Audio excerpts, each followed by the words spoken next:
Whenever you do an adaptation of a novel, I always feel so lucky because you get so much to mine and you never get sort of tired ideas because you always have this amazing source material. There was a script that I fell in love with. David has been extremely loyal to Hardy. I've always loved Far From the Madding Crowd, but it's true that unlike, say, Jane Austen or the Brontes, Thomas Hardy hasn't really been on the big screen for a long, long time.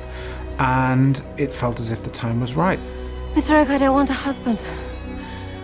I'd hate to be some man's property. David was not trying to make a sort of sexy, modern, self-aware take on a Hardy novel. He was humbly trying to pull the essence of that novel into a script. It was really David who managed to seek out and eke out what was central without losing what was fantastic about the book. Perhaps you'd care to lend a hand? You don't think I would? No, you wouldn't. I think we need this kind of story right now because we live in very cynical times and we need a story that is about something else. And I think this film really is an ode to passion. It did feel modern, it felt relevant, it felt like it mattered. There are just sometimes when you read a script where it just feels right. It is difficult for a woman to define her feelings in a language chiefly made by men to express theirs.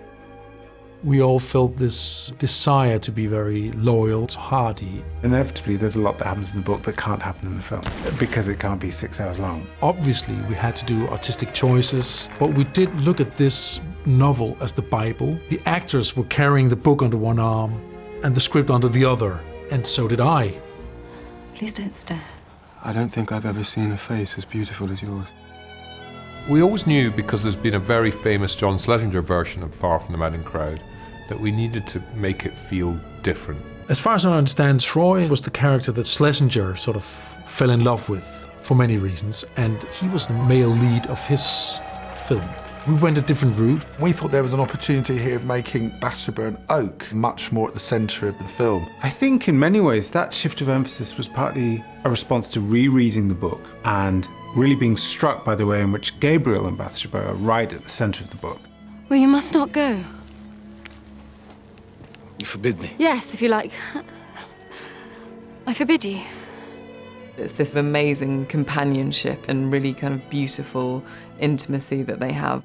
It's about them in the beginning, and then there's this sort of this rubber band, and they're being separated. And it has to be about the satisfaction of them getting each other. Obviously, that makes her choice of other men incredibly provoking and disturbing, which I find even more interesting.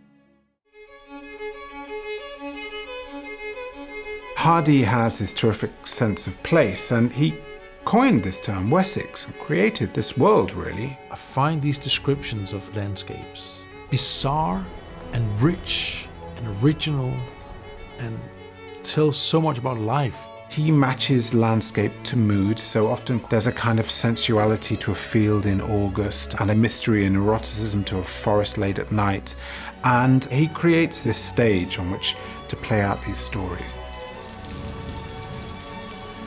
He told me about another woman.